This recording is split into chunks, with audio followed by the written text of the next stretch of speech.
Қайырлы күн баршаңызға достар. Бүгін сіздермен аджика немесе кобра деп аталатын ащы жасайтын боламыз. Міндетті түрде видеоның соңына дейін қарап, арнаға тіркеліп қойды ұмытпаңыздар. Ең әуелі мен жабарда банкымды алдын ала парлап, микробтарын өлтіріп алатын боламын. Сіздер су моншасында парлатсаңыздар да болады, немесе мен сияқты пеште парлап алсаңыздар болады.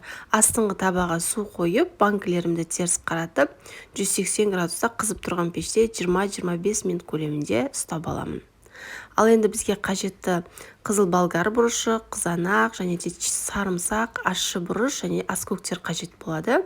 Ең әуелі біз ет тартқыштан өткізетін қызанағымызды және де болгар бұрышын барлығын жараларын алып, артық жерлерін кесіп, майдалап кесіп, алдын ала дайындап қоямыз.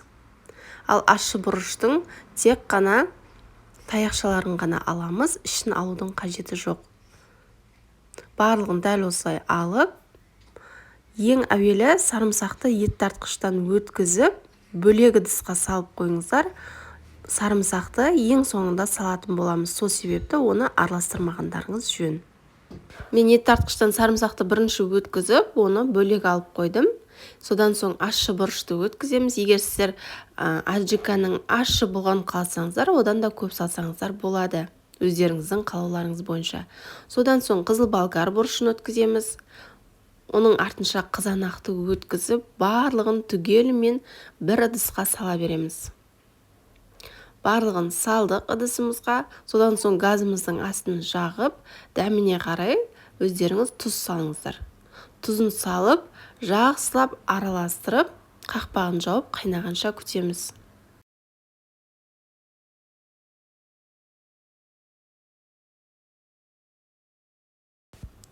Аджикамыз қайнап шыққан соң, сұйық майымызды құйып, тағы да араластырып, баяу отта 40 минут қайнататын боламыз. 40 минуттың арасында қарап-қарап араластырып тұрыңыздар, асты жабысып қалмасын. Сол себепті арасынан келіп, жиі-жиі араластырып тұруға кеңес беремін. Өзі қоюланып, әдемі түсіп болады. 40 минут өткен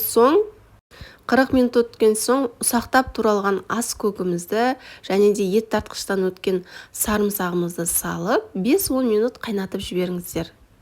Соның өзі жеткілікті болады. Түсі де өте ерекше, иісі де өте керемет болып шығады. Міндетті түрде дәл осы тәсілмен жасап көруге кеңес беремін. Мен банкымның қақпақтарын осылай қайнатып алдым. Содан соң пештен шыққан банкілерім ішіне қайнаған суды бір құйып, шайып, мынау ащымызды ыстық күйінше банкімізге толтырып құямыз. Ішінде ауа болмау керек. Егер сіздер 1 литрлік банкіге жауатын болсаңыздар, оны да паритетіп, ыстық күйінде салып, жауа берсеңіздер болады.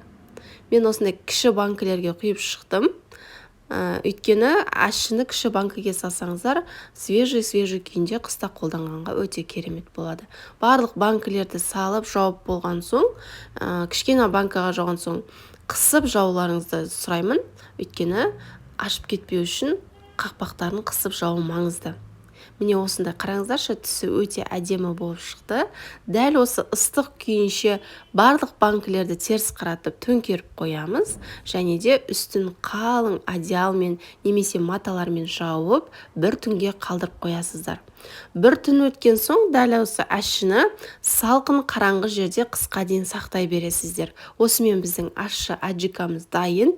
Міндетті түрде жасап көріңіздер. Алдағы уақытта көптеген керемет рецепттер болады. Арнаға тіркеліп, қоңыраушаны басып қойды ұмытпаңыздар.